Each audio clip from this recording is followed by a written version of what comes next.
আজকের প্রতিযোগিতা চিপস পাঠানো, যে ফাটাতে পারবে তার জন্য 100 টাকা পুরস্কার আর একটা চিপস। প্রথমে প্রতিযোগিতা হচ্ছে তাসিন। আচ্ছা তাসিন,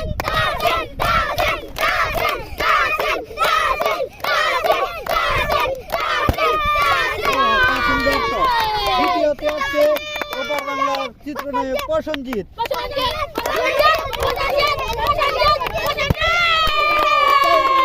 তৃতীয়তে রিফাত।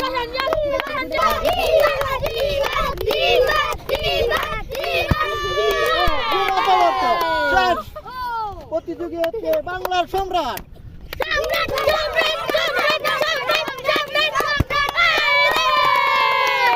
প্রতিযোগী হচ্ছে আমাদের সামিউল ভাই।